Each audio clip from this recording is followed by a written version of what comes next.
Bismillahirrahmanirrahim. Assalamualaikum warahmatullahi wabarakatuh.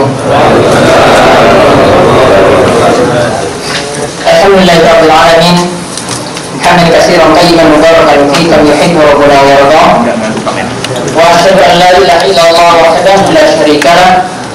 Wa asyhadu anna Muhammadan abduhu wa rasuluh. Allahumma shalli ala nabiyyina Muhammad wa ala alihi wa man tabi'ahum bi ihsanin ila yaumiddin. Bapak serta para jemaah sekalian yang semoga selalu dirahmati oleh Allah Subhanahu wa taala. Alhamdulillah, pada kesempatan kali ini Allah Subhanahu wa taala memberikan nikmat kepada kita untuk dapat bersua, untuk dapat berjumpa di majelis yang mulia ini. Kita mohon kepada Allah Subhanahu wa taala, moga-moga majelis kita adalah majelis yang penuh barokah, majelis yang senantiasa dirahmati dan mendapatkan berkah dari Allah Subhanahu wa taala. Mudah-mudahan juga dengan setiap ilmu yang kita kaji dalam majelis kali ini dan majelis-majelis seterusnya, itu akan senantiasa berbuah taufik dari ilmu tersebut, berbuah amal, dan mudah-mudahan kita dapat istiqomah dan dimudahkan untuk mencapai surga Allah Subhanahu wa taala. Ini baru pertama kali saya datang di Jeddah, tapi sudah sering kali umroh ya. Tapi ini baru pertama kali ya. Ini juga baru pertama kali juga saya melihat para jamaah sekalian.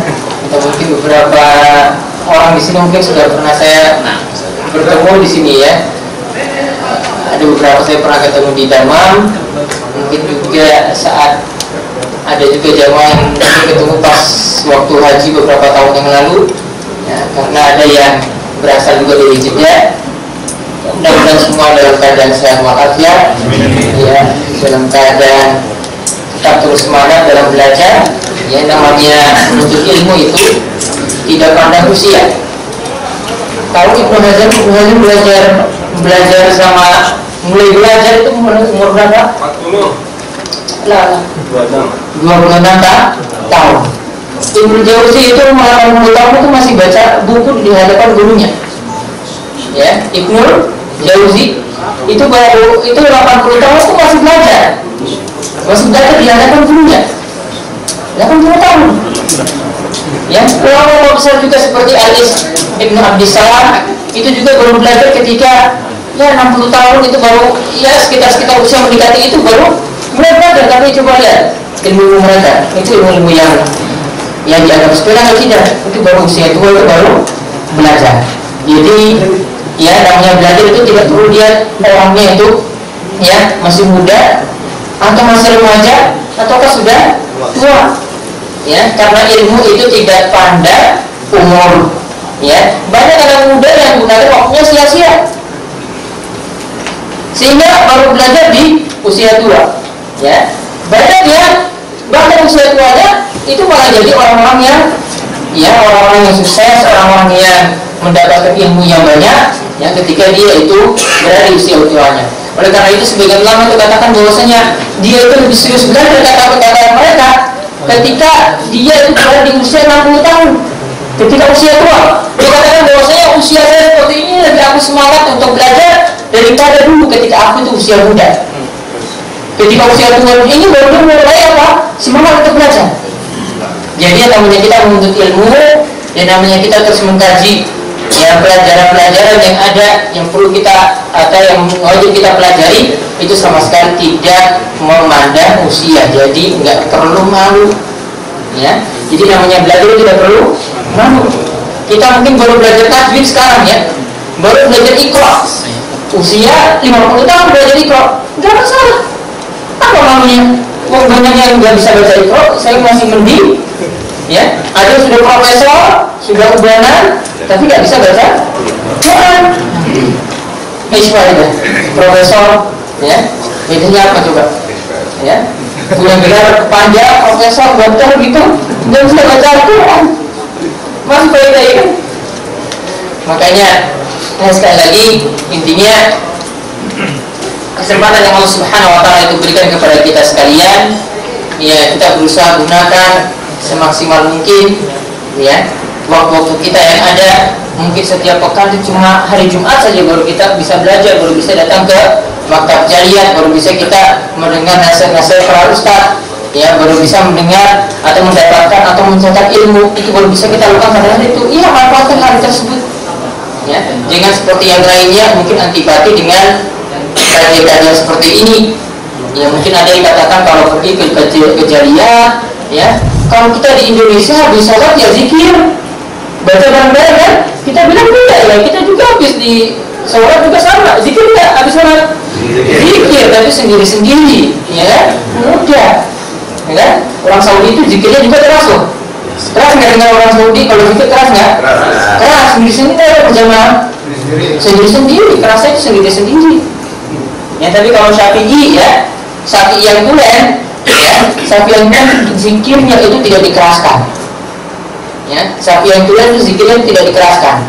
Jadi jangan asal klaim, ya, dia itu Syafi'i, mengikut mazhab Syafi'i, tapi menyelisihi ajaran yang dibawa oleh Imam Syafi'i.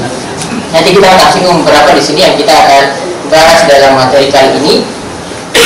Insya Allah kita akan mengkaji tentang amalan-amalan yang bermanfaat bagi orang yang telah meninggal dunia atau bagi mayit.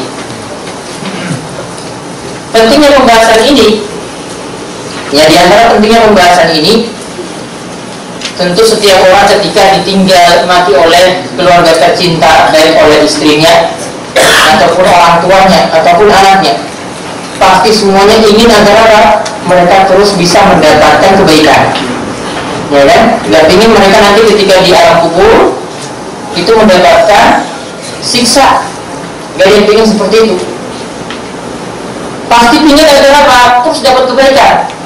Oleh karena itu ketika yang sudah sering kali umroh, misalnya ada yang umrohkan, ya, sudah umroh kan? Terus umrohkan orang tuanya belum umroh. Kalau haji, ya, haji pertama di tasrih atau minggu di tasrih? Koboi, kalau masih sebelah itu ngaji koboi, ya, haji koboi, ya. Jadi hajinya depannya itu Aceh berarti, ya, haji koboi, kan? Jadi kalau, ya, mungkin di sini serius seperti itu karena sulit dapat asli di sini, ya. Sulit dapat asli, ya. Sudah jadi bulus tidak langsung sekali, ya. Kita kali tadi haji, ya, dia sudah haji yang kedua kali, hajikan lagi untuk orang tuanya. Nah, dengan seperti itu, jadi intinya di sini kita sendiri secara pribadi itu ingin agar keluarga dekat kita, orang tua kita atau istri kita atau anak kita yang meninggal dunia misalnya, ini terus mendapatkan pahala, terus mendapatkan manfaat, terus mendapatkan kebaikan. Betul atau tidak? Diangkat ke depan.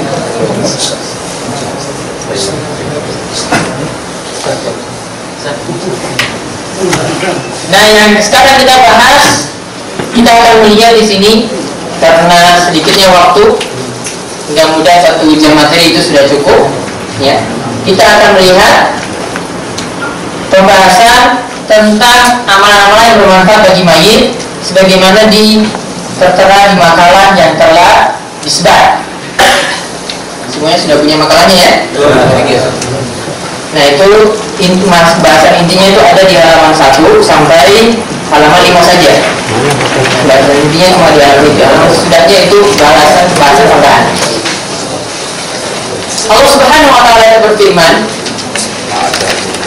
yaitu dalam surat An-Najm ayat 39, wa allaisa lil insani illa ma sa'a, dan bahwasanya seorang manusia ia adalah memperoleh manfaat selain apa yang dia usahakan.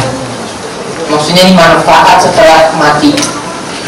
Jadi cuma dari hasil usahanya itu saja yang bisa dia memperoleh manfaat. Namun kalau diperhatikan di sini dalam memahami ya ini, kita perhatikan Ya, seperti dikatakan oleh Syekh As-Sa'di rahimahullah bahwa dalam ayat ini, yaitu wa laisa lil insani illa ma sa'a, ayat ini kalau dia itu hanya menunjukkan bahwa manusia tidaklah mendapatkan manfaat kecuali yang telah ia usahakan untuk dirinya sendiri. Jadi selama di dunia dia punya usaha, misalnya ada sedekah jariyahnya, itu hasil usahanya, ada anaknya, itu juga hasil usahanya, maka itu yang nanti akan bermanfaat. Nah, seperti ini, pemahaman seperti ini, ya, ini benar dan tidak ada persisian di dalamnya. Namun sebenarnya ayat ini tidak menunjukkan bahwasanya bagaimana kalau amalan orang lain bermanfaat atau tidak untuk orang yang sudah mati, atau orang yang sudah meninggal dunia, atau orang yang sudah meninggalkan kita. Ayat ini tidak menunjukkan secara tersurat, ya, artinya tidak termasuk dalamnya bahwasanya kalau orang lain kirim pahala itu bagaimana, bermanfaat atau tidak. Nah, tentang masalah kirim pahala di sini, para ulama itu ada dua pendapat tentang masalah kirim pahala. Ya, para ulama itu ada dua pendapat. Yang pertama, ya, ini dipegang oleh mazhab Hambali, dan ya, yang mengungkapkan pendapat ini adalah Ibnu Taimiyah dan Ibnu Qayyim muridnya. Itu berpendapat bahwasanya setiap amalan yang nanti dikirim kepada orang yang sudah mati itu akan bermanfaat bagi orang yang sudah mati. Jadi semuanya itu bermanfaat, termasuk sedekah, termasuk pahala kirim bacaan Quran, ya, itu juga bermanfaat. Tapi nanti lihat ada sisi pemahaman yang perlu dipahami, akan saya jelaskan berikutnya. Kemudian yang kedua, setiap amalan yang dikirim kepada orang yang sudah mati, ya, itu yang sampai itu cuma amalan-amalan tertentu yang berdasarkan dalil, ya, yang berdasarkan dalil. Karena ini dalam masalah ini juga termasuk dalam perkara, ya, sah atau tidaknya, ini termasuk perkara boleh. Ya, karena kita tidak bisa menerawang, nggak bisa melihatnya, kan, sah atau tidak. Maka kita hanya membatasi pada dalil. Inilah yang dipilih oleh mazhab Syafi'i. Ini dipilih oleh mazhab Syafi'i, Imam Syafi'i, dan ya, dalam mazhab Syafi'i, namun sebagian ulama Syafi'i berpendapat berbeda. Ya, tapi intinya ini adalah pendapat dari Imam Syafi'i. Dari dua pendapat yang ada ini, ya, yang lebih tepat adalah pendapat yang kedua, yaitu bahwasanya amalan yang bermanfaat bagi orang yang sudah meninggal dunia itu cuma amalan-amalan tertentu, tidak semua amalan. Ya, itu cuma amalan-amalan tertentu saja, tidak semua amalan. Kita melihat bagaimana, kita akan melihat apa saja amalan yang dikatakan di sini bisa sampai. Nah, ini nanti tadi saya katakan harus melihat pada apa? Dalil. Jadi ada Al-Quran yang membicarakan hal ini atau tidak, ada hadis yang membicarakan hal ini atau tidak, ya. Nah, itu kita ikuti. Nah, kita lihat di sini yang bermanfaat bagi mayit, ya, kita lihat yang pertama. Ya, yang pertama, sebagaimana dalam makanan pertama, doa kaum muslimin bagi si mayit. Jadi setiap doa, ya, yang ditujukan kepada si mayit itu bermanfaat. Itu bermanfaat. Ya, seluruh kaum muslimin yang mendoakan dirinya itu akan bermanfaat untuk si mayit tadi. Baik doa mohon ampunan, dimudahkan dalam alam berikutnya. Ya, pokoknya berkenaan dengan dirinya itu nanti akan bermanfaat bagi mayit tersebut. Dalilnya adalah pengumuman dari firman Allah Subhanahu wa taala, "Walladzina ja'u min ba'dihim yaquluna rabbana ighfir lana wa li ikhwanina alladzina sabaquna bil iman wa la taj'al fi qulubina illa lilladzina amanu rabbana innaka ra'ufur rahim. Ini bicarakan tentang siapa? Ayat ini membicarakan tentang siapa di sini? Coba lihat ya. Dan orang-orang yang datang sesudah mereka jauh ba'dihim yaquluna rabbana ighfir lana, mereka berdoa wahai Rabb kami berilah ampunan, ya, ampunilah kami dan saudara-saudara kami yang telah beriman lebih dahulu daripada kami. Siapa yang lebih beriman lebih dahulu daripada kita? Siapa? Para sahabat. Ya, para sahabat Nabi Sallallahu Alaihi Wasallam. Maka di sini dalil kalau nama sahabat itu disebut, ya kita doakan radhiyallahu anhu atau radhiyallahu anha atau banyak radhiyallahu anhum. Jadi kita doakan kebaikan pada mereka. Berbeda dengan prinsip beragamanya orang Syiah. Ya, prinsip beragama orang Syiah itu gimana? Mereka mencaci maki para sahabat Nabi Sallallahu Alaihi Wasallam. Sehingga ini keliru. Bagaimana mau menyatukan orang Syiah dan orang Sunni? Ya, prinsipnya saja berbeda. Ya kan? Prinsipnya saja berbeda. Kita doakan mereka yang satu malah melaknat, gimana mau disatukan? Coba dikompromikan gimana coba? Hah? Bisa dari kompromikan? Tidak bisa. Jadi sangat mustahil sekali kalau ada yang punya prinsip kedua pemahaman ini harus disatukan. Karena orang-orang yang ingin menyatukan ini biasa prinsipnya adalah, ya, dalam hal yang kita sepakati ya kita saling tolong menolong. Kalau dalam hal yang kita perselisihkan ya kita saling memaafkan. Saling memaafkan dalam apa dulu di sini? Perkara apa? Kalau dalam masalah fikih ya nggak masalah. Ini dalam masalah prinsip akidah ini. Seluruh kitab-kitab akidah ulama mazhab itu membahas tentang prinsip ini. Prinsip mengagungkan para sahabat Nabi kita Muhammad SAW. Prinsip ini ada dalam kitab-kitab mazhab. Prinsip ini ada dalam kitab-kitab akidah. Ya, dalam akidahnya Imam Malik itu ada. Seperti dalam akidah Al-Qaradawi. Dalam akidahnya Imam Ahmad juga ada. Ushul Sunnah misalnya. Dalam akidahnya Imam Syafi'i juga ada. Begitu juga dalam akidah Imam Abu Hanifah juga ada. Demikian persis seperti ini juga diajarkan dalam 4 mazhab. Nah, kita kembali. Nah, ayat ini sebenarnya membicarakan tentang para sahabat, ya. Tapi ini juga menerangkan bahwasanya doa kita yang kita tujukan kepada orang sebelum kita, berarti yang sudah mendahului kita, yang sudah meninggal dunia, juga akan bermanfaat.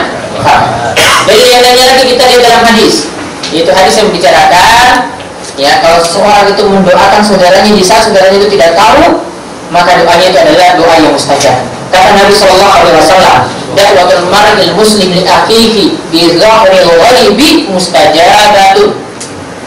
Doa, ya, doa seorang muslim kepada saudaranya yang baik. Baik apa artinya? Yang tidak hadir, artinya yang tidak tahu. Saudara nggak tahu apa, tapi dia doakan. Nggak minta kan? Nggak minta, tapi didoakan. Tapi didoakan seperti itu. Maka kata Nabi SAW, mustajabatun, doanya adalah doa yang apa? Mustajab. Nah, di sini dalam hadis ini diterangkan bagaimana doa ini mustajab. Inda ra'sihi malakun muwakkalun, ya. Di sisinya nanti ada malaikat. Malaikat itu tugasnya adalah kullama da'a li akhihi bi khairin, ketika orang ini mendoakan kebaikan untuk saudaranya, qala malakul al-muwakkalu bihi amin wala tabi misli, maka malaikat tadi itu ikut mengamini dan malaikat tersebut katakan engkau juga nanti akan mendapatkan yang semisalnya. Jadi doakan misalnya saudaranya, mudah-mudahan yang lagi sakit ini dalam keadaan sehat, tentunya diberikan kesembuhan, ya. Maka malaikat juga nanti katakan amin, terus apa? Engkau juga akan demikian. Ya, malah doanya juga nanti akan baik untuk kita sendiri. Nah, ini termasuk kalau saudara kita juga, ya sekarang boy sudah meninggal juga, orang tua sudah meninggal dunia, bermanfaat nggak? Bermanfaat. Ya, berdasarkan keumuman di sini dan juga ayat tadi dalam surat Al-Hasyr ayat 10. Itu yang pertama. Ya. Tapi nanti sini saya akan jelaskan keluarannya nanti terakhir. Ya. Terus nanti akan dijelaskan keluarannya itu nanti terakhir. Dengan di awal-awal dulu. Kemudian yang kedua, yang bermanfaat juga bagi si mayit adalah jika utang si mayit itu dilunasi. Ya, utang apapun itu kalau dilunasi oleh keluarganya, maka nanti akan bermanfaat. Baik utang yang riba maupun yang tidak riba. Terus riba itu apa riba? Kalau dari itu belum ya. Kaidahnya dulu, kaidahmu. Ini dalam masalah utang piutang. Setiap yang mengambil dari kelebihannya itu. Oke. Kullu qardin jara manfaatan bahwa riba. Nah, masya Allah riba. Siapa namanya itu Pak? Ahmad. Jadi tidak lihat saya tadi.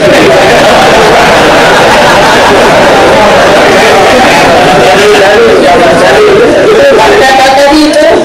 Qardinnya kau belum qardin.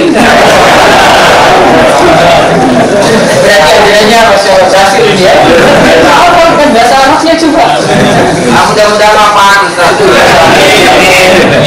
Kullu qardin jara manfaatan bahwa riba. masya Allah. Kullu qardin ingat, catat. Kalau bisa terus Arabnya catat. Cuma bisa bahasa Sudik saja.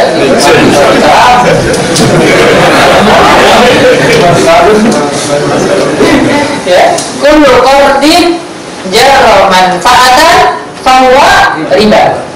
Coba sebutkan contoh. Ada yang bisa disebutkan contoh dari kaidah ini? Berikan utang Hah? 1.000. Oh, ada utang 1.000 ikhlasin aja. 500.000 misalnya. Terus kembalikan Lebih dari itu. kembalikan 1 juta. Biasa 600.000 lah. Utang kan tadi, ya kan? Setiap utang kan tadi pinjam uang kan, kembalikannya 600.000. Nah kemudian ada untung di situ kan, untungnya berapa? 100.000. Nah untung di sini juga termasuk dikatakan di sini adalah riba. Contoh yang lainnya, ini dalam utang piutang. Dalam gadai, coba gadai. Memanfaatkan sawah yang digadai. Nah contohnya, untuk apa sawah ini dimanfaatkan?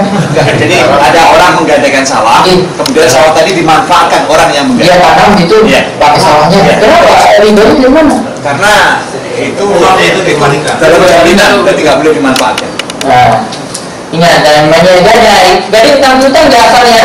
Ya. Utang piutang. Namanya barang gadai ini sebenarnya tidak boleh dimanfaatkan. Ya, asalnya tidak boleh dimanfaatkan. Ini agunan ataupun jaminan tidak boleh dimanfaatkan. Jadi kalau dimanfaatkan tadi, ya kita mau ke Saudi punya uang banyak gitu kan, uang 10 juta. Ya, gadai sawah kita.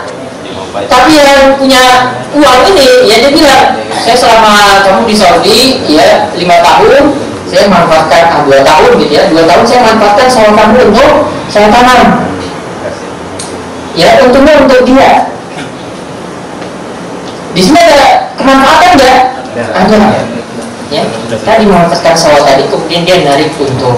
Nah, ini juga termasuk riba. Jadi saya katakan tadi, jadi jika utang seperti ini dilunasi oleh ya keluarganya untuk si mayit tadi, maka nanti bermanfaat untuk orang yang sudah mati tadi, yang baik utang riba ataupun yang bukan riba. Namun ya kebanyakan ya utang selama ini yang ada ya tidak lepas dari riba. Dalam masalah jual beli yang muskilah ya bermasalah tidak lepas dari 2 masalah besar dalam jual beli secara umum, yaitu yang pertama riba. Di sini ada unsur ribanya. Kemudian yang kedua ada unsur gharar atau jahalah, ya spekulasi tinggi. Contohnya spekulasi tinggi itu dalam asuransi. Ya, orang asuransi nanam apa dulu? Kita bukan permasalahkan kalau kita buat di sini misalnya buat SIM sudah otomatis ada asuransinya gitu ya. Kita nggak permasalahkan itu ya. Ini misalnya karena itu aturan, ini beda. Kita permasalahkan sekarang hukum asuransinya. Asuransinya di sini, perhatikan. Sisi masalahnya ketika kita setor dana awal itu namanya apa? Setor apa? Premi, ya. Setor dana awal itu namanya premi. Setor dana awal itu namanya premi. Ketika ingin dapat uang kembali namanya apa? Kita untuk apa? Klaim. Ya, jadi ada premi, ada klaim. Jadi ketika kita nanam premi, ya, kita setor premi kita, ya, ini belum tentu kita dapat kembali. Misalnya asuransi mobil, ketika kita pasang asuransi mobil misalnya, kapan kita bisa mendapatkan asuransi tadi? Kalau kecelakaan. Kalau tidak kecelakaan, saya dapat nggak asuransinya? Tidak. Ya. Kalau tidak kecelakaan, baru tidak dapat. Kita mau nuntut juga premi kita kembali itu tidak bisa. Sampai kecelakaan dulu baru dapat. Ya, premi itu balik, nanti klaimnya itu nanti balik. Boleh jauh lebih, ya, tergantung dari kebijaksanaan yang ada dari pihak asuransi. Nah, sisi ketidakjelasannya tadi ada kemungkinan ada spekulasi di situ. Ya, kecelakaan itu cuma kecil, ya, tidak kecelakaannya itu lebih besar. Ada spekulasi besar, gitu. Maka di sini sisi dinilai bermasalah. Jadi jual beli yang biasa kita menukar barang dengan uang itu yang biasa bermasalah dari sisi riba dan dari sisi gor atau jahalah tadi. Para ulama katakan seperti itu. Kita kembali dari masalah utang piutang. Jadi kalau ada masalah utang piutang di sini, kalau ada yang punya utang misalnya, ya, maka kalau keluarganya itu melunasinya, maka itu akan bermanfaat bagi orang yang sudah meninggal dunia. Di sini dikisahkan misalnya Rasulullah SAW itu biasanya adalah tidak mau menyolatkan jenazah orang yang masih punya utang. Kemudian ketika itu ada seorang sahabat, ya, dia katakan bahwasanya saya siap melunasi. Baru Rasulullah SAW itu mau mensolati jenazah tersebut. Nah, ini tanda bahwasanya berarti kalau kita lunasi utang itu akan bermanfaat bagi orang yang sudah mati. Kemudian yang ketiga, yang bermanfaat lagi adalah menunaikan qada puasa semayi, baik puasa wajib maupun puasa nadar. Baik puasa wajib, ya, maksudnya puasa Ramadan, ya, ataupun puasa nadar. Nazar apa yang dimaksudkan nazar? Nazar apa nazar? Janji. Apa maksudnya? Janji. Saya janji traktir bapak gitu, nazar itu berarti? Itu nazar? Nazar itu adalah mengikrarkan pada diri, ya, ada suatu perkara yang tidak wajib, dia jadikan wajib. Betul nggak seperti itu? Kalau saya lulus PNS, ya, saya belajar. Kalau saya lulus PNS, saya akan puasa Senin Kamis selama sebulan. Puasa Senin Kamis wajib nggak? Dia itu puasa sunnah. Dia mewajibkan sesuatu yang asalnya itu bukan wajib. Ya, paham ya? Jadi selama sebulan tadi dia harus menunaikan puasa nazarnya tadi. Ternyata dia nggak mampu, gimana? Dia udah nggak mampu. Nggak mampu tunaikan nazarnya, dia harus tunaikan apa? Bayar kafarat. Kafaratnya apa? Kafaratnya potong kambing.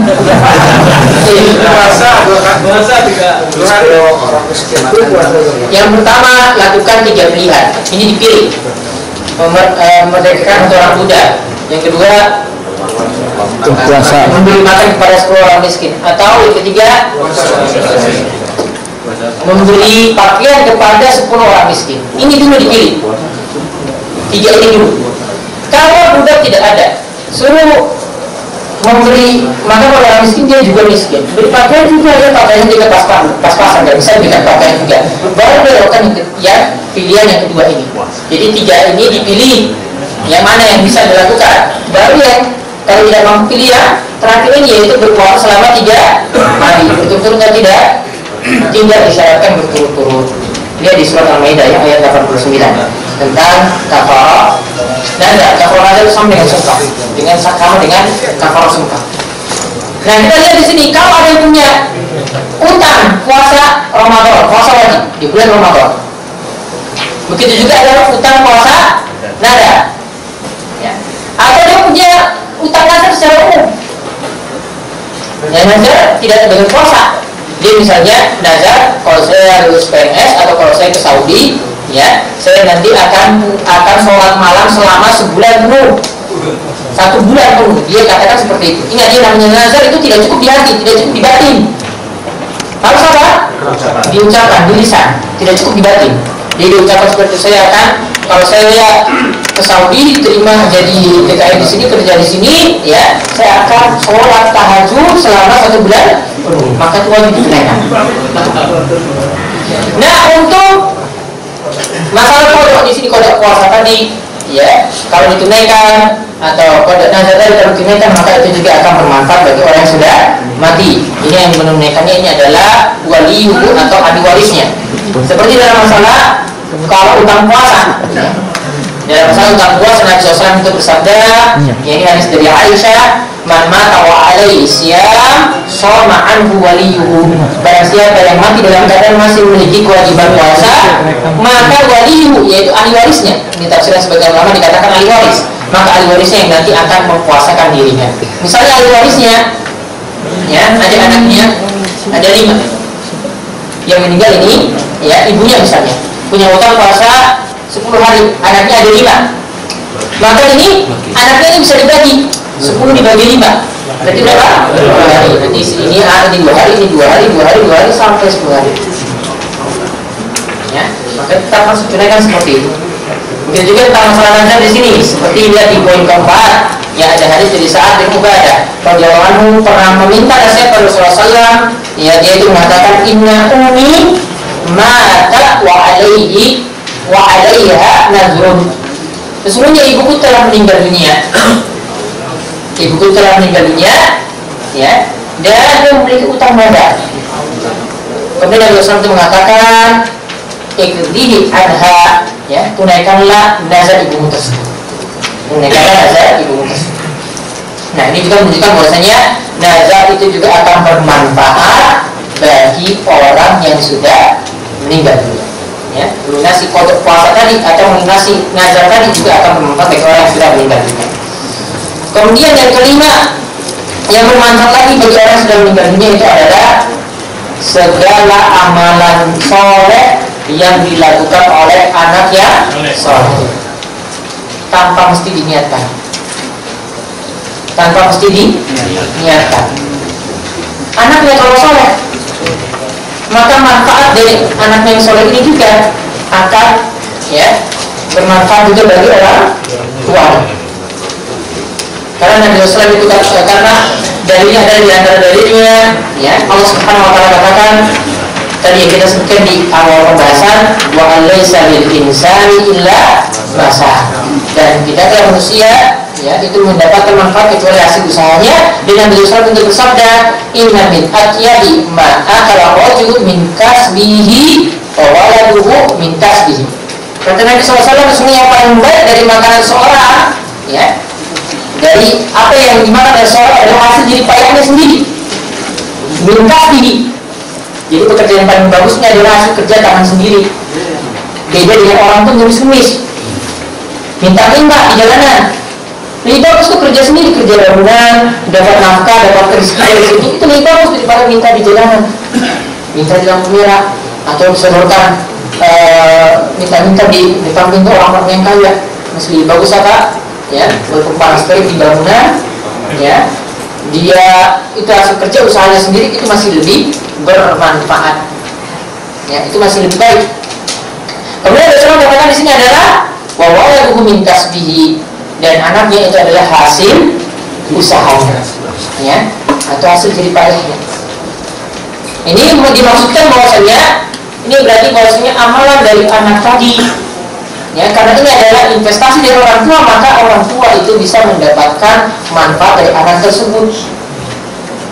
Maka ini penting menunjukkan, ini pentingnya, ya, hadis ini menunjukkan bahwasanya pentingnya pendidikan pada anak. Karena banyak di antara orang tua itu cuma mementingkan kepentingan dunia saja. Ketika umur 5 tahun itu biar nanti ketika SD itu sudah bisa ini ngomong Inggris gitu, ya, bahasa Inggris, jadi diajarkan dulu Inggris dari, ya, sebelum masuk SD. Iqra nggak diajarin, ya, Iqra nanti belakangan. Inggris kan lebih penting, dia bisa baca dulu, baca huruf Latin dulu lebih utama daripada baca Al-Quran. Di mana orang tua yang bisa baca seperti itu? Begitu juga kalau ketika anak itu sudah di bangku sekolah dasar, ya, yang dipentingkan tuh lesnya itu les anaknya itu adalah, oh kamu bisa matematika, kamu bisa komputer, ya, kamu bisa ini nanti ada seni lagi yang lainnya, bisa karate lagi itu, ya. Tapi ketika itu juga sehari-hari semacam itu juga tidak bisa dimanfaatkan untuk apa? Untuk belajar Al-Quran, untuk belajar Iqra dan seterusnya tidak dimanfaatkan. Ini banyak orang tua ya punya prioritas yang salah. Padahal tadi Nabi SAW itu katakan tadi, anak ini kalau dia itu jadi anak yang soleh, ya, tidak mesti dia punya gelar itu banget, tidak mesti dia jadi seorang engineering asal sarjana teknik, tidak mesti dia sampai gelarnya itu master ataupun sampai dokter ataupun sampai profesor, tidak mesti. Kalau anaknya itu anaknya yang soleh saja sudah cukup, itu sudah manfaat bagi orang tua, ya. Ini sudah manfaat bagi orang tuanya. Bahkan anehnya juga ya, orang itu kalau meninggal dunia, ya ada itu yang di misal hukumnya itu lebih cinta kalau amal solehnya itu ditapakkan di situ. Jadi lebih senang itu kalau tulis haji, karena gelarnya itu profesor. Jadi sebenarnya profesornya nggak mau, haji ini lebih manfaat. Berarti ini tanda bahwa dia lebih, orang itu lebih suka kalau amal solehnya itu nampak. Kalau seperti itu, bilangnya sudah profesor. Jadi kalau mati dia bilang jangan bang profesor saya, haji saja sebesar Pak Haji saja ketika mati itu. Ya, namun penyebutan seperti ini sebenarnya tidak perlu ya. Jadi ketika pulang ya nggak perlu ya pakai sertifikat negara ini panjang kita rumah, ya, atau di ruang tamu ini sertifikat saya sudah haji.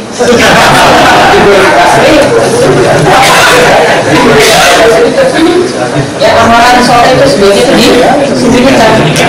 Ya, amalan soleh sebagai amalan soleh adalah amalannya disembunyikan, tidak perlu ditampakkan. Apa juga manfaatnya orang itu tahu? Ria jadinya. Jadinya enggak, dia mengaku sama atau tidak? Mengaku sama. Nah, kemudian kita lihat tadi sudah yang kelima tentang ya anak yang soleh. Jadi setiap apa yang dilakukan anak yang soleh itu bermanfaat bagi orang tuanya. Namun anehnya kalau kita lihat di tradisi di tengah-tengah kita, kalau ada yang meninggal dunia, ya, yang sibuk di belakang itu anaknya. Yang baca Al-Quran di depan itu, di ruang tamu itu bukan anak-anak yang sibuk bikin ini ya, kayak di belakang. Yang lebih manfaat itu siapa yang baca? Anak-anaknya. Lebih manfaat itu siapa yang nyampe? Jelas anaknya. Orang lain itu boleh jadi cuma cari amplop. Kalau nggak ada amplop nggak datang.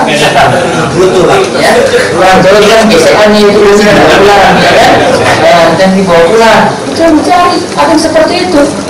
Ya, sampai saya temukan juga ini di desa juga kayak gitu, dia bilang, Mas saya nggak bisa, saya gimana nanti mau pulang itu ada gesekan itu bisa bawa pulang, bisa makan malam. Kalau dia niatnya sudah tidak ikhlas seperti ini, gimana mau beri manfaat kepada orang sudah mati? Ya kan? Gimana bisa beri manfaat bagi orang sudah mati? Kemudian kita lihat lagi yang keenam yang bisa mendatangkan manfaat bagi orang sudah mati adalah bekas-bekas amalan soleh. Ya, begitu juga dengan sedekah jariyah. Termasuk bekas amalan soleh di sini adalah ilmu yang dimanfaatkan oleh orang lain. Ilmu yang dimanfaatkan oleh orang lain. Nah, Nabi Muhammad itu bersabda, "Idza matal insan in qata'a anhu amaluhu illa min salasatin illa min shadaqatin jariyatin aw ilmin yuntafa'u bih aw waladin shalihin yad'u lahu." Ketika manusia itu meninggal dunia, maka terputuslah amalannya. Tidak bisa beramal lagi kan? Di kuburan dia tidak mungkin lagi beramal.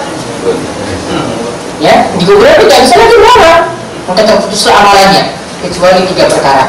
Yang pertama itu apa? Sedekah jariyah.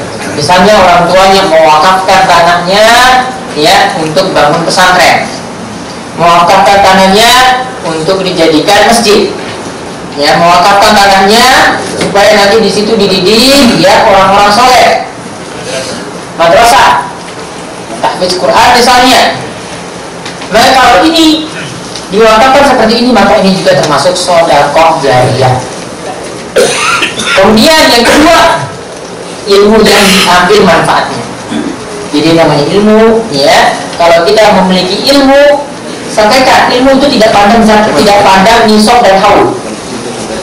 Nabi SAW cuma mengatakan apa? Balighu anni walau ayat. Sampaikan dariku walaupun satu ayat. Dikatakan harus punya syarat haul, syarat nisab ada nggak di situ? Nggak ada. Tahu kan haul dan nisab itu pada apa? Zakat. Maka para ulama mengatakan zakatul ilmi tabligh. Zakatnya ilmu itu adalah disebarkan. Tapi ingat, di sini sebarkannya adalah ilmu. Jadi Nabi SAW katakan balighu anni, sampaikan dariku, bukan ilmu yang dibuat-buat. Kalau disampaikan ini dengan masalah keutamaan amal fadilah, amal ini hadisnya dhaif, hadisnya maudhu, ya hadisnya itu palsu karena dari perawi yang dusta, tidak boleh. Tidak boleh dia membuat amalan-amalan baru. Karena Nabi SAW katakan balighu anni, dariku. Bukan dari dirinya ini yang menyampaikan, bukan, tapi dari Nabi SAW. Jadi cuma hadis dari Nabi SAW yang disampaikan ini yang benar, kita tahu, yang kita ilmu itu disampaikan pada orang lain. Jadi kalau ilmu seperti ini kalau dimanfaatkan oleh orang lain, baik itu berupa ceramah, baik itu berupa tulisan, baik itu berupa saat itu saya ketemu orang di jalan, Mas tadi ini kurang tepat, sampaikan salam dulu, assalamualaikum dari Indonesia, ya. Sampaikan halus, ya, dakwah itu dengan halus, dengan langsung keras-keras. Mas, tadi salah itu mas. Bukan kayak gitu. Di sini ada yang pernah dinasihati orang Saudi di sini, kalau di masjid. Nah, saya tiba gimana? Marah nggak? Enggak, biasa. Assalamualaikum dulu. Tanya Indonesia, ya.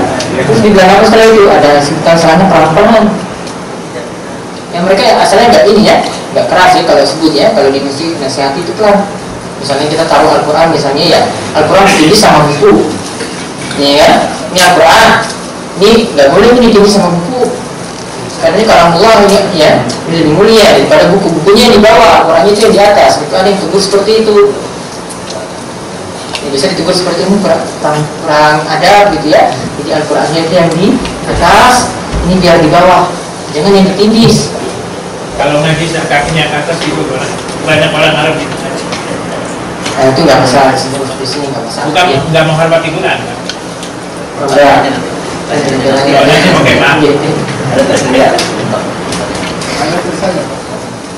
Terus, ya, disampaikan tadi dengan lemah lembut. Yang masalah sampaikan nasihat itu dengan lemah lembut. Ini kaidah asal. Ya, tidak boleh dengan sikap yang keras. Oleh karena itu Ibnu Taimiyah sampaikan 3 prinsip kalau kita nasihati orang lain. 3 prinsip kalau kita nasihati orang lain. Yang pertama dari Ibnu Taimiyah, ketika di awal kita harus berilmu. Ini seperti yang kita bahas. Ketika di awal kita harus dengan ilmu. Seperti kata seorang salaf, ya, man abadallaha bi ghairi ilmin kana ma yufsidu aktsar mimma yuslihu. Barang siapa yang beribadah, dakwah orang itu juga termasuk ibadah. Beribadah tanpa dasar ilmu, maka kerusakan yang dia perbuat itu lebih banyak daripada kebaikan yang dia akan peroleh. Jadi apa-apa harus dengan ilmu. Yang Syafi'i katakan gimana? Man arada dunya fa alaihi ilmi. Man arada akhirah fa alaihi ilmi. Man arada zawaj fa alaihi ilmi. Apa ilmu? Jadi yang terakhir bapak saya Syafi'i itu tadi ya. Siapa yang ingin man arada dunya, ingin dunia maka harus dengan ilmu. Gimana orang obat orang lain tahu penyakit ini panas, ini obatnya apa, ya harus dengan ilmu. Tidak mungkin dokter buka praktek sembarangan, tidak boleh. Ya, kalau ada buka bidangnya itu tidak boleh bicara tentang masalah itu. Ini tidak mengerti masalah alkohol, ini tidak mengerti masalah obat ini, terus kok kamu bicara seperti itu, tidak boleh. Jadi kalau kamu punya ilmu, jangan injak tempat tersebut, jangan masuk area tersebut. Ya, cuma orang saja yang belajar, yang spesialis dalam masalah itu yang boleh bicara. Ya kan, kita menghormati orang yang berilmu seperti itu kan. Dokter kita harus hargai dia. Obat ini kita lihat di sini, obatnya disarankan ini obat panas. Itu kan bahan ilmu. Maka kalau kita bukan bidangnya tidak boleh. Nah, kemudian Mas juga katakan barang siapa yang ingin akhirat juga maka harus dengan ilmu. Apa-apa harus dengan ilmu. Nikah juga harus dengan ilmu. Talak istri juga dengan ilmu enggak?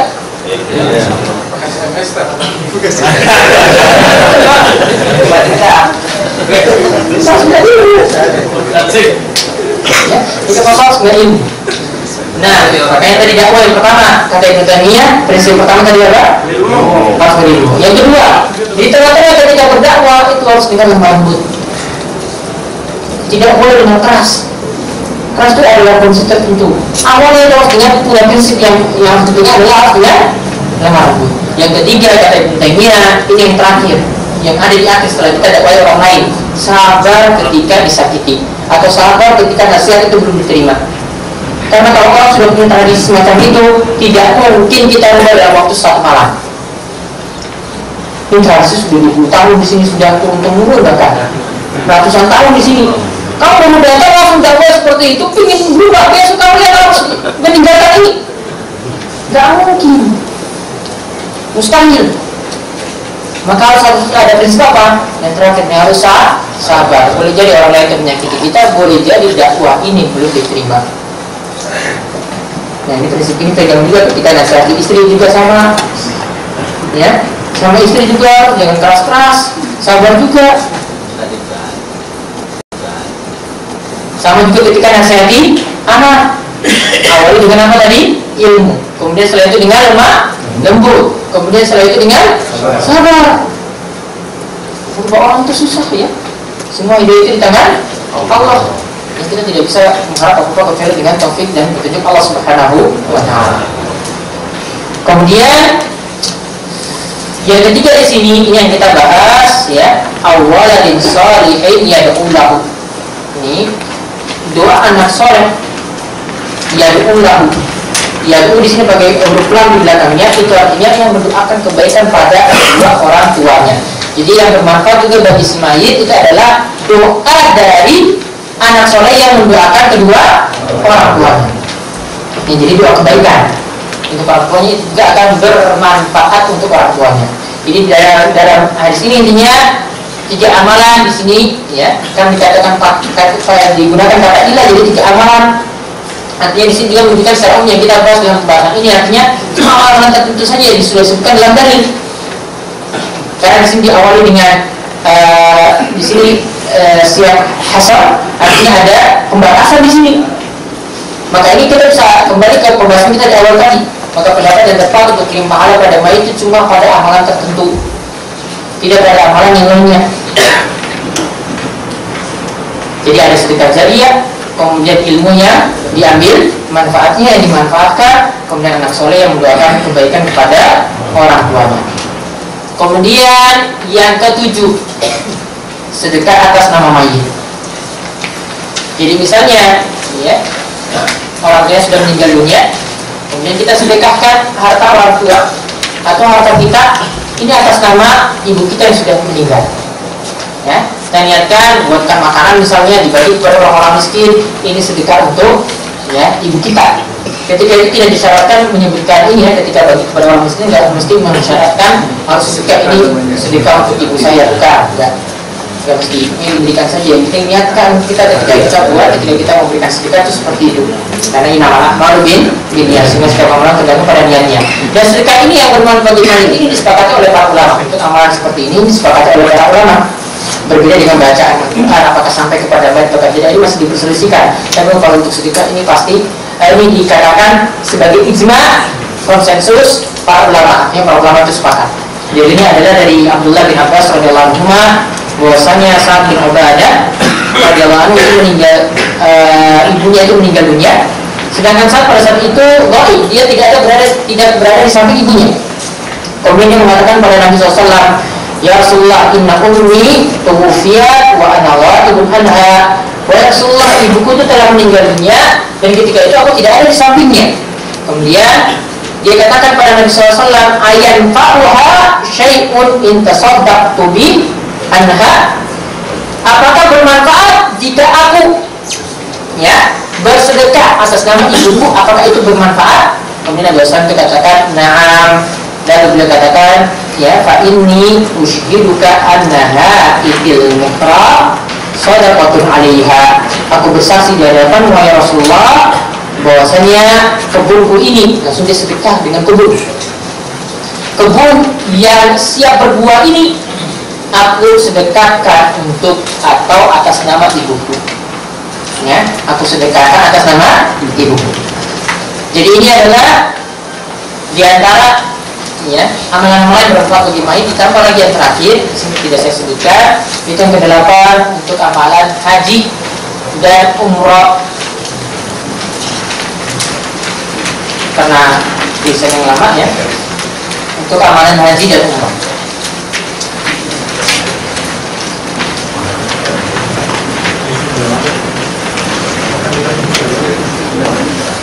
Nah, haji dan umrah itu bermanfaat bagi ya kalau kita mengajikan keluarga dekat kita niatkan dengan ikhlas untuk orang yang sudah meninggal dunia tadi itu, maka akan bermanfaat. Di antara dalilnya itu adalah hadis dari Ibnu Abbas yang berkata bahwasanya ada istri dari Sinan bin Salam al-Juhani itu pernah meminta ya agar Ibnu Abbas itu bertanya pada Rasulullah SAW tentang ibunya yang telah meninggal dunia dan belum sempat menunaikan haji. Kemudian ia tanyakan apakah boleh ia mengajikan ibunya. Kemudian Nabi SAW katakan, iya boleh. Naam, boleh. Lalu Nabi SAW katakan, lau kana ala ummiha daynun, seandainya ibunya itu memiliki utang, kemudian dilunasi utang tersebut, bukankah itu bermanfaat bagi ibunya? Ya, bermanfaat. Maka kemudian Nabi SAW katakan, alam yakun yuji siwa anha fa'al hajjah an ummiha, maka Nabi SAW katakan itu kan bermanfaat. Kalau gitu engkau boleh menghajikan ibumu. Dalam hadis yang lainnya juga diceritakan bahwasanya seorang wanita itu pernah bertanya pada Nabi SAW juga mengenai ayahnya. Ini ayahnya meninggal dunia, kalau tadi itu ibunya. Ini ayahnya meninggal dunia, kalau tadi itu ibunya meninggal dunia. Dan belum berhaji, maka Nabi SAW katakan, bujit an abika. Ini yang tanya perempuan. Nabi SAW katakan, hajikan ya ayahmu tadi. Maka ini tidak dipersyaratkan ya. Berarti dari dua hadis ini menunjukkan bahwasanya boleh laki-laki itu mengajikan perempuan, boleh sebaliknya.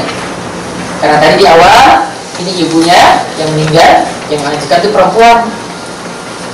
Kalau yang kedua ini, ya ayahnya meninggal dunia, ini yang ingin mengajikan juga perempuan. Maka ini tidak dipersyaratkan harus sama, ya.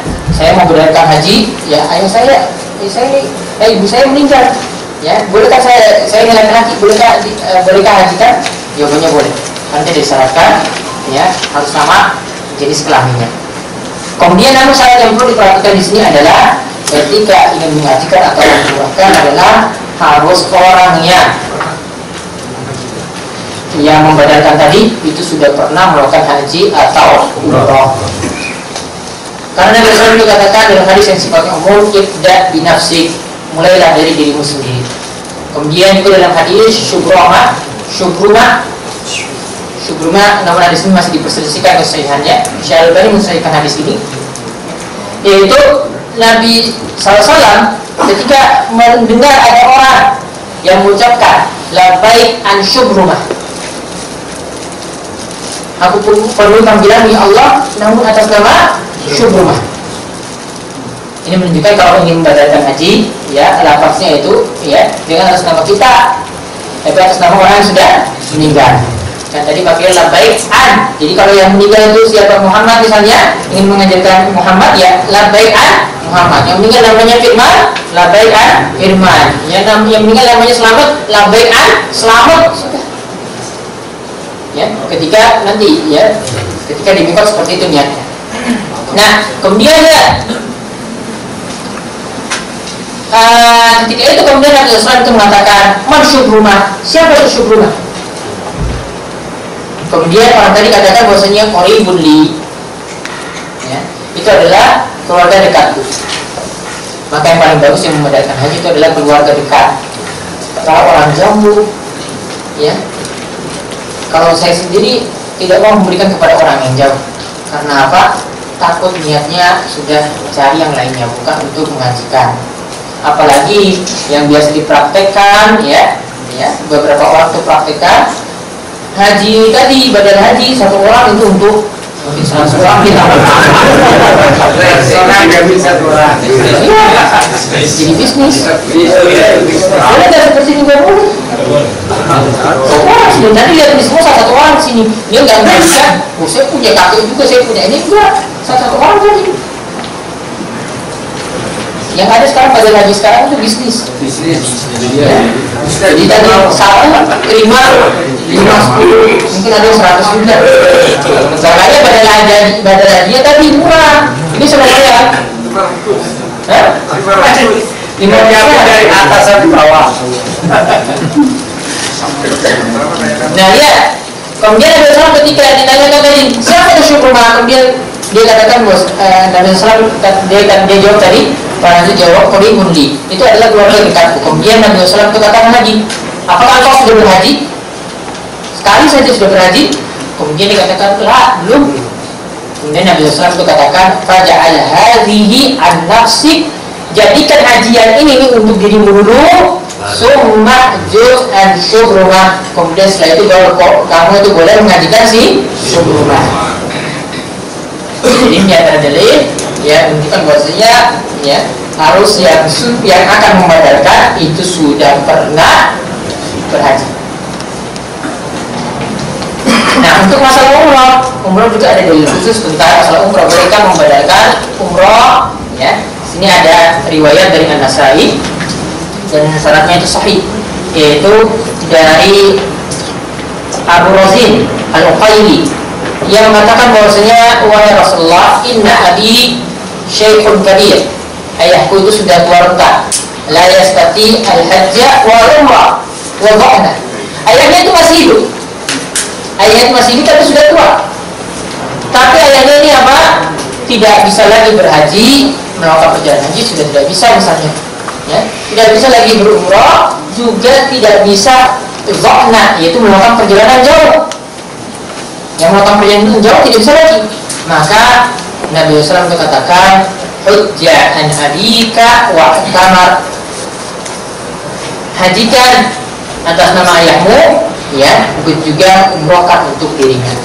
Mungkin jadi dalil juga boleh untuk umroh, di haji boleh, umroh juga boleh. Namun diperhatikan syarat tadi yang utama, orang yang membatalkan ingat harus sudah pernah berhaji atau umroh. Kemudian sekarang kita akan melihat ya, harus satu prinsip lagi yang perlu dilihat di sini. Karena tadi di awal kita lihat pada bahasan yang pertama bahwasanya yang bermanfaat bagi mayit itu tadi ada doa. Kemudian juga disebutkan amalan yang lainnya. Namun prakteknya di sini, ya praktek yang kita lihat tengah masyarakat ini ada beberapa yang keliru. Yang pertama misalnya doa tadi itu mesti dikumpulkan orang-orang dilakukan secara berjamaah untuk kirim doa untuk mayit. Ya, seperti ini tidaklah benar. Ya, seperti ini tidaklah benar. Karena sudah menyalahi aturan. Kalau dilakukan secara berjamaah ini sudah menyalahi aturan. Kemudian yang kedua, ya, kebanyakan yang dipraktekkan kan di tempat kita itu adalah memegang prinsip mazhab Syafi'i. Kalau dalam mazhab Syafi'i perlu diketahui tadi sudah saya sebutkan di awal bahwasanya yang bermanfaat bagi mayit, ya, kalau dia pegang mazhab Syafi'i itu ya, yang bermanfaat bagi mayit, ya, itu intinya mereka berpendapat bahwasanya pahala tidak sampai pada mayit, termasuk itu dalam bacaan Al-Quran yang sampai itu yang ada dalilnya. Tadi yang kita sudah sebutkan dalilnya itu yang dipegang oleh mazhab Syafi'i. Makanya Ibnu Katsir ketika membahas ayat wa laysa lil insani illa ma sa'a surat An-Najm ini, Imam Ibnu Katsir itu mengatakan bahwasanya wa min hadhil ayah, dari ayat ini istanbata Syafi'i wa man tabi'ahu, maka Imam Syafi'i dan pengikutnya itu mengatakan bahwasanya annal qira'ah la yasil ihda thawabiha ilal mauta, bahwasanya kirim pahala baca Al-Quran itu tidak sampai pada mayit. Kenapa tidak sampai? Karena tidak ada dalil yang mendukung hal ini. Kirim pahala baca Al-Quran tidak sampai karena tidak ada dalil yang mendukung hal ini. Tidak ada dalilnya. Terserah mau dilakukan dengan cara apa.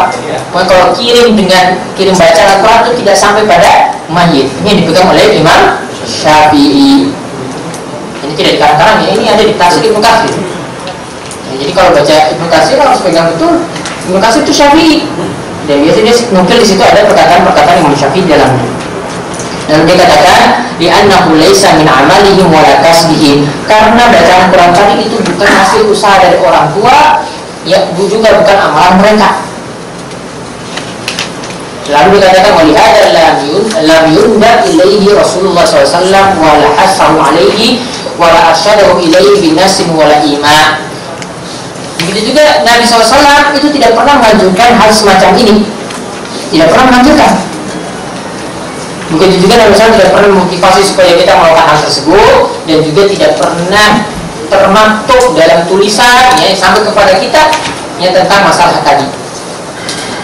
Begitu juga beliau katakan walam yaqul ada an ahadin minas sahabah radhiyallahu anhu, hal seperti ini juga tidak pernah dinukil dari para sahabat. Para sahabat tidak pernah kirim pahala baca Al-Quran kepada mayit, tidak pernah. Kemudian Ibnu Katsir katakan walau kana khairan la sabaquna ilaihi, sebenarnya amalan ini baik, tentu para sahabat sudah lebih mendahului kita untuk melakukannya. Kemudian yang ketiga yang merupakan keilmuan juga adalah tentang penentuan hari-hari untuk kirim pahala tadi ya. Karena yang biasa dilakukan setelah 3 hari 3 hari ya? Ada 3 hari? Iya. Siapa tahu silap lagi gitu. Sepakat 3 hari ya? Setelah 3 hari.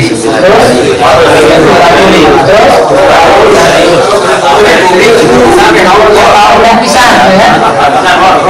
Sudah pindah pisang kan? 1.000 ya?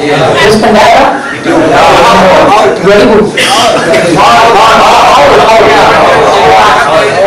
Penentuan seperti ini juga tidak ada dasarnya sama sekali.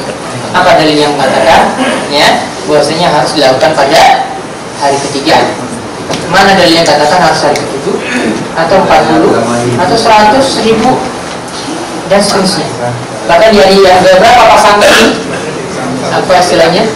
Setelah ya itu pada hari keberapa? 1.000 kan? Ada 1.000 yang 100. Oh, khilaf berarti ya? Kecilnya mahal. Isinya tidak ada dalilnya. Apalagi tentang masalah kecil ini ada masalah tersendiri tentang hal ini. Dalam mazhab Syafi'i itu seperti ini tidak dibolehkan. Membuat bangunan di atas kubur tidak dibolehkan. Silakan lihat di matan Abi Syuja atau disilahkan dengan di kalangan pesantren itu ada yang pakai Fathul Qorib.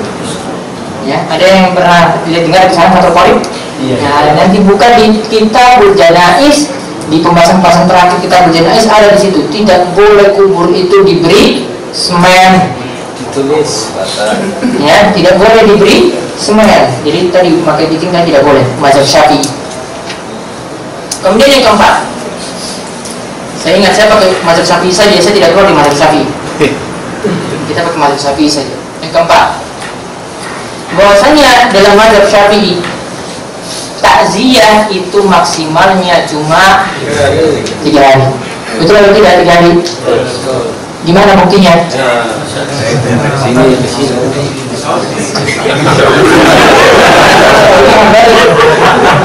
Syafi'i sekarang kita bahas Syafi'i sama di kitab yang sama juga. Setelah bahas tentang masalah kubur tadi tidak boleh disemenkan, nanti di akhir pembahasan nanti beliau itu bahas, Al-Qadi Abu Syuja itu bahas kubur masalah takziah bagi si mayit itu tidak boleh lebih dari 3 hari. Ya, tidak boleh lebih daripada 3 hari. Alasannya karena kalau sudah 3 hari, lebih dari 3 hari itu biasanya sudah lupa. Kalau orang datang mengunjungi lagi, diingatkan lagi. Sudah lupa, saya sudah hidup, sudah ini. Karena saya ingin beraktivitas seperti biasa itu sudah. Kalau ingat lagi, datang hari ke-7 lagi, datang ke hari 40 lagi, 100 lagi, 1.000 lagi, ingat terus. Sedihnya diperbarui. Tidak boleh. Ini Syafi'i. Jadi kalau tadi dikatakan 7, 40, 100 tidak ada adanya, Imam Syafi'i, mazhab Syafi'i juga katakan tadi mengunjungi si mayit itu cuma batas 3 hari. Kecuali kalau mereka katakan kalau kesedihannya itu lebih daripada itu, misalnya ya ini karena kecelakaannya sadis lagi atau pembunuhan, sadis harus dihibur terus. Itu masalah lain. Biasanya itu 3 hari. Kecuali bagi istri ketika bertabung, ketika tinggal mati suaminya berapa hari? Edarnya berapa hari? 14 hari. Ketika itu istri tidak boleh berhias diri, ya, tidak memakai pakaian-pakaian yang menunjukkan itu adalah pakaian berhias diri, bercorak yang berhias diri tidak boleh. Dan kedua tidak boleh memakai al-mahrumat selama 4 bulan 10 hari. Kemudian yang terakhir lagi tentang masalah, ya, menangisi mayit. Ya, menangisi mayit ini ada hadis yang mengatakan bahwasanya, ya, beberapa hadis dari Ibnu Abbas, ada dari Ibnu Umar, bahwasanya mayit itu disiksa karena tangisan dari keluarganya atau sebagian tangisan dari keluarganya. Maka hadis-hadis yang menjelaskan hal ini yang dimaksudkan di sini menurut jumhur ulama, ya, mayoritas ulama yang dimaksudkan di sini adalah kalau tangisannya itu adalah tangisan yang haram. Seperti misalnya tangisnya terlalu histeris lah, sampai berpukul muka, teriak-teriak gitu, ya, biasa wanita itu seperti itu. Ini yang dapat membuat mayit itu disiksa. Jadi tidak boleh ketika, ya, ada yang meninggal dunia, ya, orang seperti ini harus dinasihati. Ini disebut dengan niyahah. Ya, ini disebut dengan niyahah. Ini adalah niyahah yang terlarang, bahkan termasuk dosa besar. Nah, namun dalam mazhab Syafi'i itu dijelaskan lagi, diperlebar lagi, ya, disebutkan dalam beberapa kitab Syafi'i bahwasanya yang termasuk dalam niyahah menangisi mayit di sini diperluas lagi. Ketika orang itu berdatangan ke rumah si mayit, ya, berdatangan ke rumah si mayit bukan maksud untuk menghibur, tapi untuk kembali mengingat-ingatkan lagi, ya, maka ini sudah termasuk, kata mereka, adalah niyah. Ini kata ulama Syafi'i, ini adalah termasuk niyah. Nah, yang benar dilakukan ketika mayit meninggal dunia, kita kalau takziah, kita nasihati keluarga yang tinggal untuk sabar. Kemudian jangan sebaliknya, ya, yang tepat yang kita lakukan bagaimana Nabi SAW untuk anjurkan kepada keluarga Ja'far yang meninggal ketika di masa Nabi SAW itu ada keluarga Ja'far yang meninggal. Dan Rasulullah itu katakan bahwasanya hibur keluarga Ja'far tadi karena mereka sedang dalam kesibukan yang sangat sibuk, ya, karena sudah tinggal mati kan sedih. Jadi beri mereka makan. Jadi keluarga yang tinggal mati itu yang diberi makanan, bukan ketika hari ke-7, 40, 100 tadi, ya, repot-repot kita itu buat makanan, nanti orang datang nanti kasih BCA, ya, kasih amplop, ya. Kalau di desa-desa itu biasanya cari utangan dan mati, utang lagi. Ya, ini realitas seperti itu. Realitas seperti itu yang terjadi, ya. Ini intinya menunjukkan bahwasanya hal seperti itu adalah hal yang merupakan kekeliruan. Ya, ini yang bisa kami sampaikan, ya, sedikit yang bisa kami sampaikan. Mungkin setelah ini istirahat sebentar, kemudian kita akan melanjutkan lagi proses yang dulu. Kita ingin memanfaatkan waktu barangkali sekitar 10 menit. Kita akan gunakan, kita manfaatkan untuk sesi tanya jawab. Setelah itu berlanjut dengan ritme dan masalah. Ini saya akan berbicara yang nanti sudah disiapkan dari rumah. Assalamualaikum warahmatullahi wabarakatuh. Saya punya saudara perempuan, perhatikan. Saya punya barangkali ada yang sama kasusnya seperti ini. Saya punya saudara perempuan, sebelum meninggal punya amanah kalau uang pesangon, artinya kan uang saku yang dapat dari perusahaan, semuanya suruh diberikan kepada yang merawatnya. Kebetulan ibu dan kakak saya sendiri yang merawat itu, maksudnya uang tersebut sebagai ganti biaya berobat dan lain-lain. Namun setelah adik saya meninggal, saya tidak pegang amanahnya. Uang pesangon dari perusahaan tersebut tak bagi, maksudnya dibagi, ya, tak bagi 3. Sepertiga untuk biaya berobat dan yang merawatnya, sepertiga untuk anaknya, sepertiga lagi untuk yang meninggal. Insya Allah akan saya belikan hewan kurban dan untuk membantu bangun masjid. Pertanyaannya, berdosakah saya menyalahi amanahnya, dan apakah hewan kurban dan membantu biaya bangun masjid tersebut nyampe pahalanya pada mayit? Tepat, ini kalau sudah jadi seperti ini, ya tetap ditunaikan, ya, jadi tersebut. Allah Subhanahu wa taala itu berfirman, "Wa fi billahi idza ahadtum wa la tanqudul aymana ba'da tawkidiha." Kalau sudah buat janji maka tunaikan janji tersebut, dan janganlah yang sudah itu dibatalkan kalau sudah memfikrahkannya dengan uang.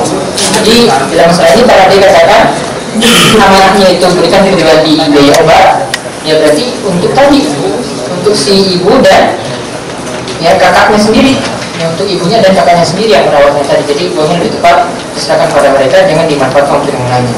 Karena amanah seperti ini lepas dari masalah ini uang atau enggak ya, ini tentang masalah bersama tadi. Karena ini dibahas tentang masalah bersama atau uang saku dalam usaha. Tentang warisnya itu nanti ada hukum tersendiri, ya. Tentang waris itu ada hukum tersendiri. Mungkin dia ada waris tersendiri. Coba nanti dia tanyakan langsung ke saya. Karena ini bisa jadi ini berkenaan juga tentang harta warisnya. Mungkin harta warisnya cuma kesamaan saja. Ini pertanyaan yang sebetulnya sering kebanyakan kita ya.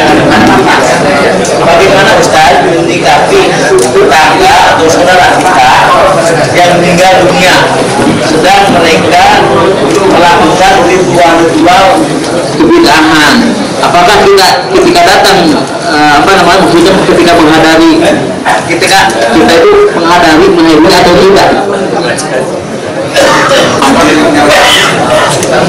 Allah Subhanahu wa taala berfirman di antara orang yang beriman dan ibadah rahman itu dalam Al-Qur'an.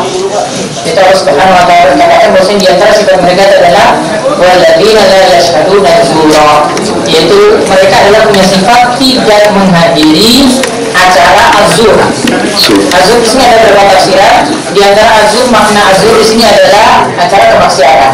Jadi sifat orang beriman itu adalah tidak menghadiri acara maksiat. Termasuk maksiat di sini adalah acara yang berisi amalan yang tidak ada tuntunan, atau ritual yang tidak ada tuntunan, atau tradisi yang tidak ada tuntunannya dalam Islam, maka tidak boleh dihadiri. Maka ini juga kalau kita tidak menghadiri seperti ini juga diantara bentuk sikap dakwah kita kepada mereka. Karena kalau kita terus serta, apalagi kita sudah dipandang ilmunya, maka nanti mereka akan menyangka bahwasanya amalan seperti ini juga nanti disyariatkan. Ya, amalan seperti ini disyariatkan. Maka sikap kita yang benar adalah tidak menghadiri, ditambah dengan saling memberi nasihat dan tetap bermuamalah dalam amalan yang lainnya. Dan tetap bermuamalah dalam amalan yang lainnya. Dalam masalah kita tidak hadir, kalau disuruh gotong royong ya tetap hadir. Nah, ya, gotong royong tetap hadir. Ada bersih-bersih ya kita hadir, ya bersih-bersih jalan kita hadir juga, ada yang bangun jalan kita bantu juga, tangga bangun rumah kita bantu juga. Kita dalam masalah ini saja. Dan perlu saya tekankan di sini yang tadi tidak saya terangkan, bahwasanya kalau kita tidak menghadiri acara semacam ini selama dari kematian semacam ini bukan berarti kita tidak mendoakan si mayit. Ketika sholat jenazah kita berdoakan dia atau tidak? Betul. Doakan. Masa kalau itu sudah doa? Bukan yang langsung lagi ya. Kalau dibentuk 3 saat atau orangnya ini makin banyak di situ daripada 40 daripada 100, itu nanti mayitnya itu akan mendapatkan syafaat, artinya mendapatkan doa yang manfaat dari orang-orang itu yang melakukannya. Itu sudah luar biasa. Ya, jadi kita melarang ini, tapi kita juga kasih solusi. Kita doakan doa ini lebih bermanfaat karena ini ada turunannya. Ada sholat jenazah, kita juga tidak lupakan dalam sholat yang waktu kita selalu doakan yang meninggal dunia tadi, apalagi itu kerabat kita. Kita doakan mereka. Jadi bukan berarti ini kita tidak ada amalan sama sekali. Jadi nggak boleh ada yang bilang ya, ini kok main nggak dibacakan ini, bacakan itu, kayak kucing aja mati dibiarkan. Ya, kita nggak biarkan.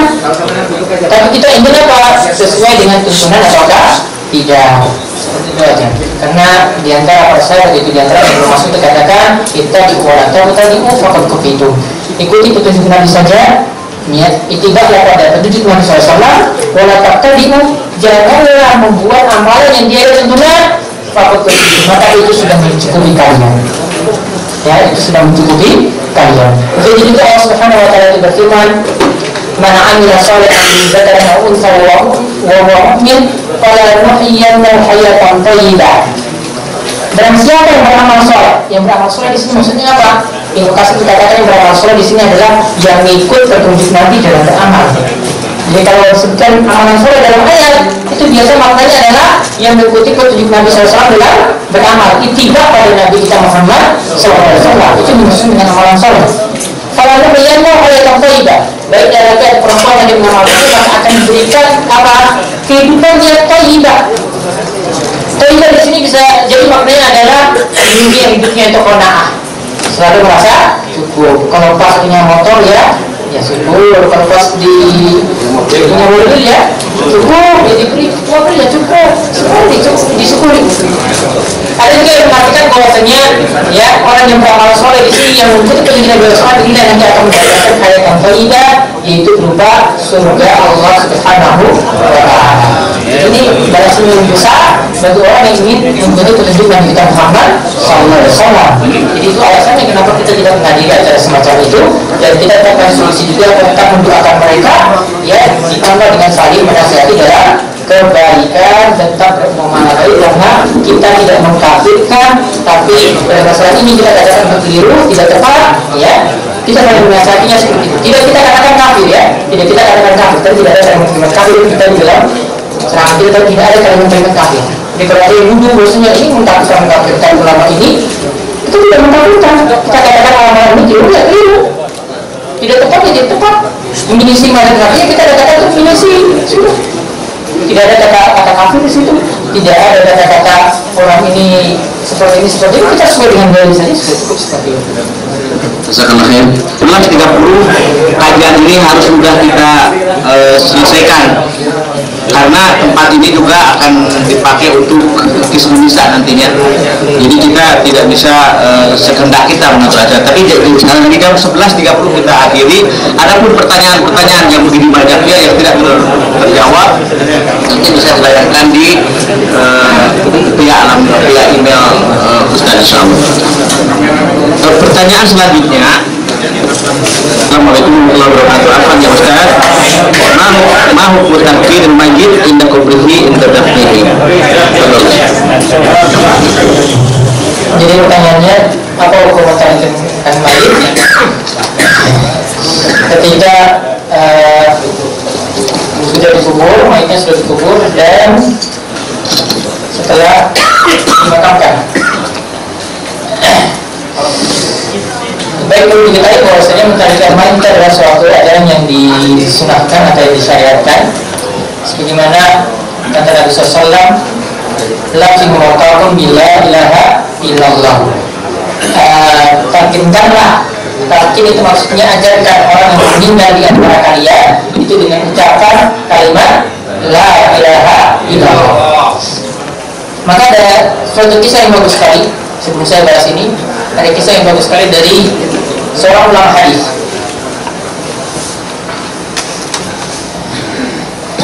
Namanya Abu Zur'ah. Ulama hadis ini namanya Abu Zur'ah. Ini tentang kisah bagaimana ulama hadis itu mentalkinkan kalimat la ilaha illallah kepada saudaranya yang mau meninggal dunia. Sama-sama ulama hadis juga. Jadi biasanya ya, sebagaimana dalam kisah Abu Thalib ketika mau meninggal dunia, yang ada di samping dirinya ketika dia meninggal dunia, itu siapa yang ada di samping dirinya ketika Abu Thalib meninggal dunia?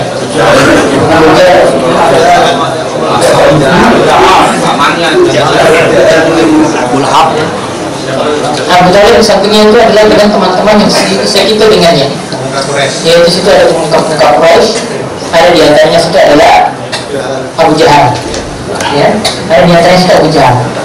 Maka ada pelajaran penting dari kisah ini. Begitu juga kisah yang akan saya sebutkan, bahwasanya orang yang akan meninggal dunia itu nanti di akhir hidupnya dia akan ditemani dengan orang yang setipe dengannya. Jadi supir dengan supir.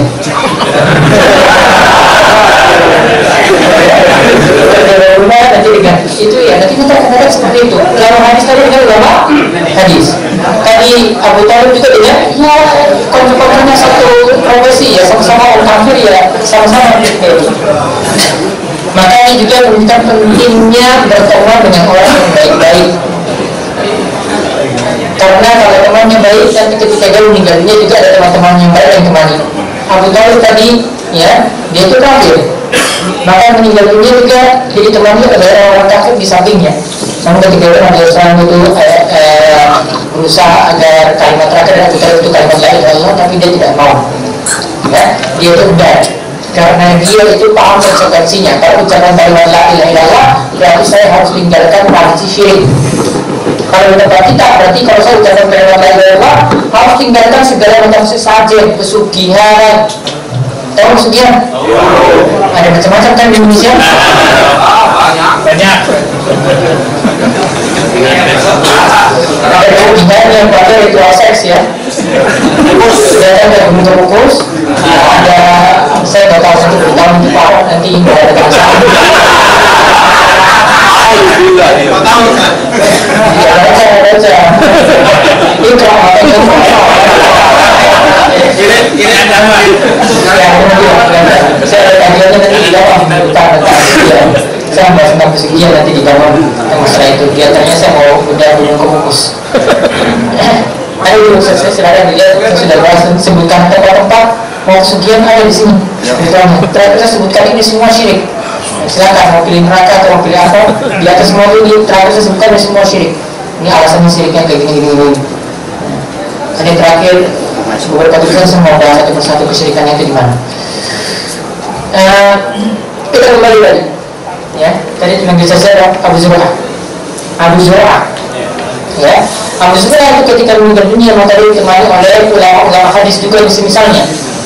Ketika dia meninggal dunia, datang satu ulama hadis, kemudian ingin mengajarkan, ingin mentalkinkan Abu Zur'ah ini, tapi dengan cara yang mungkin orang tidak pernah melakukannya. Jadi kalau ulama hadis itu kan biasanya pakai qala hadasana.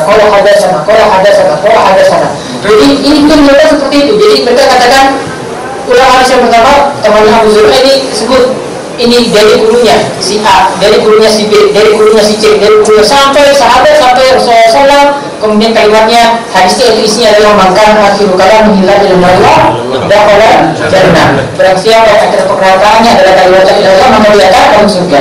Ulama hadis pertama kan Abu Zur'ah ini lagi berilmu. Saya kalau ajarkan Abu Zur'ah, ya inilah sudah tahu gitu, ya dia sudah tahu. Ulama hadis kedua lagi sebutkan lagi seperti itu. Dari gurunya A, dari gurunya B, dari gurunya C, sekolah hadasana sampai dia bikin Abu Zur'ah sebutkan isi hadisnya itu apa? Paham? Isi hadisnya tadi apa? Makan akhir kalam ila ila dan wajahnya. Maka dia berhenti. Suruh Abu Zur'ah yang lanjutkan. Kemudian akhirnya Abu Zur'ah lanjutkan. Hadasana gurunya, dari hadasana gurunya sampai sahabat, sampai ya Rasulullah SAW bersabda lalu disebutkan Abu Zur'ah yang sebutkan ini maka akhirul kalam hilal ilallah dakhala jannah, langsung dia ketika itu mati langsung ketika itu. Coba luar biasa nggak itu? Sebutkan hadisnya dulu, hadisnya ini dari guru langsung kalimat terakhir langsung maka akhirul kalam ini la ilaha illallah dakhala jannah. Ada yang pernah sebut seperti itu? Ada yang pernah baca orang meninggal seperti itu? Karena kesibukannya tiap hari ya cuma ini aja, baca hadis gitu. Orang-orang hadis seperti itu. Kita sunnah Ibnu Majah misalnya, kita hadis kutubus sittah mau Sahih Bukhari, Sahih Muslim itu bisa dibaca dalam waktu 4 hari itu bisa mereka hafalkan. Kita kan tebal-tebal kayak gini tuh. Baca tiap hari seperti itu aja. Pola ada sana terus seperti itu. Makanya akhirnya juga seperti itu karena dilihat dari kebiasaannya. Kalau kebiasaannya suka main catur, kebiasaannya suka main judi, main catur. Bisa jadi dari ketika akhir dunia start party.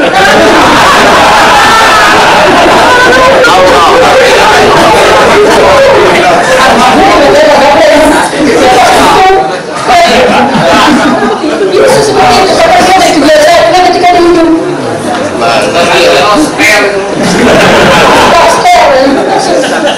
Mati kan ada seperti kalau ceritakan itu seperti itu. Ya ada yang kebiasaannya ketika hidupnya itu jual kain jual murah. Ketika mau tempat itu mau dia meninggal dunia, ucapan itu tulisan dua. Disuruh ucapkan kalimat la ilaha illallah, dia bisa. Karena memang kesibukan dunianya aja dilupakan sholat, dilupakan kewajiban-kewajibannya, jadinya seperti itu. Nggak masalah dagang, ya nggak masalah dagang, tapi karena ketika di dunia dia dagang itu, ya nggak pernah kena waktu, main terus, main terus gitu, nggak pernah perhatikan kewajiban. Nah, ini pelajaran penting. Intinya di sini talqin itu ada. Tadi contohnya dari Abu Zubair tadi kan, ketika dia meninggal dunia itu ada. Sudah dicontohkan oleh para ulama juga. Nah, yang masalahnya di sini talqin ketika sudah dikuburkan atau talqin yang sesudah dia dimakamkan, sudah dalam kubur, sudah dalam kubur atau sudah dimakamkan. Ini pembicaraan kali ini adalah hadisnya itu adalah dhaif, hadisnya itu adalah lemah.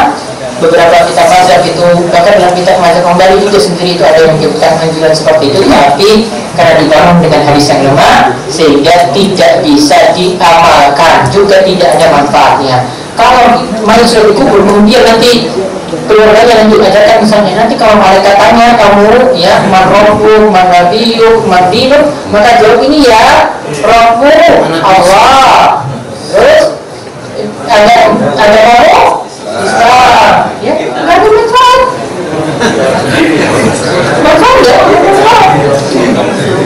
Yang depan hadisnya menunjukkan adalah hadis yang lemah, hadis yang dhaif, sehingga tidak bisa diamalkan. Yang tepat tadi ketika mau meninggal dunia saja, bukan dibacakan Yasin tapi talqinkan kalimat la ilaha illallah. Yang kisah tadi tadi dia kita mandus, ya. Kita bisa mengucapkan seperti itu kalimat la ilaha illallah itu, ya, maka diri kita kesehariannya itu harus mengamalkan konsekuensi kalimat la ilaha illallah. Konsekuensinya itu seperti pemahaman Abu Jahal tadi sama Abu Thalib. Pemahamannya itu gimana? Mereka tidak mau mengucapkan kalimat la ilaha illallah, tahu. Karena tahu konsekuensinya itu apa? Kalau saya ucapkan ini tradisi syirik itu semuanya harus dibasmi. Makanya tidak mengucapkan. Makanya Syekh Muhammad bin Abdul Wahab itu katakan kalau ada orang yang lebih bodoh dari memahami kalimat la ilaha illallah daripada ini Abu Jahal dan Abu Thalib ini, ya, maka dia sungguh sangat bodoh. Bisa ada orang Islam yang mengaku Islam, dia lebih bodoh daripada Abu Thalib dan Abu Jahal dalam memahami kalimat la ilaha illallah. Maka sungguh sangat disayangkan sekali. Ya, jadi yang penting di sini adalah pahami konsekuensinya. Kalau orang sudah tahu konsekuensinya, amalkan. Artinya kalau dia amalkan tauhidkan Allah, tidak boleh berbuat syirik. Tidak boleh pamer amalannya, tidak perlu dia menampakkan amalannya. Saya sudah haji 5 kali, suf. Suf ini ya, 5 kali saya haji ini.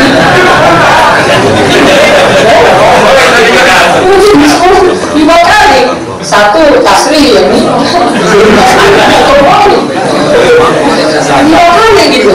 Dan saya ini ya, saya sayangkan beberapa pekerja kita itu ya, kalau asal haji itu semangat sekali. Tapi kalau di sholat subuh, Allah. Kalau pas musim haji, mau pakai koper, mau pakai apapun alat tubuh sama haji. Tapi setelah haji nggak ada sholat, ya sudah ya. Jadi istilahnya itu cuma ingin cari gelar saja, cari nama, sertifikat. Apa manfaatnya? Ya, itu orang yang ingat sekali lagi yang bisa dimudahkan untuk ditalqinkan dan ketika mati. Kalau dalam masa hidupnya tadi apa? Dia paham la ilaha illallah, laksanakan konsekuensinya. Jangan lebih bodoh daripada Abu Thalib dan Abu Jahal. Abu Jahal itu sudah seperti namanya kan? Jahal itu kan? Maka jangan lebih bodoh daripada ini. Kelas?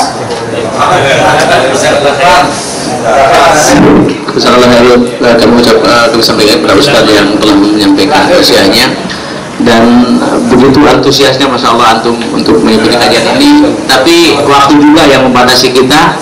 Rupanya sesi tanya jawab kita cukupkan sampai di sini saja, dan untuk pertanyaan-pertanyaan yang berada di tangan saya akan Anda serahkan ke beliau untuk nanti mungkin dibahas pada pembahasan yang lain, mungkin via website beliau. Mungkin ada hal-hal yang penting yang belum, atau mungkin ada jawaban di dalamnya. Untuk itu sekali lagi silahkan kunjungi website beliau, dan termasuk juga muslim.or.id yang beliau sebagai pemimpin redaksinya, silahkan antum kunjungi. Insya Allah di dalamnya akan mendapatkan antum banyak faedah yang didapat. Itu saja yang dapat kami selenggarakan pada pagi hari ini. Sekali lagi mengucapkan jazakumullah khair kepada Ustaz yang telah menyampaikan materinya, juga kepada antum sekalian yang telah hadir memenuhi undangan kami. Sekali lagi mohon maaf bila dari awal hingga akhir ada kata-kata yang tidak berkenan di hati antum, dan wa jazakumullah khair. Subhanallahumma wa bihamdika asyhadu an la ilaha illa anta astaghfiruka wa atubu ilaik. Wassalamualaikum warahmatullahi wabarakatuh.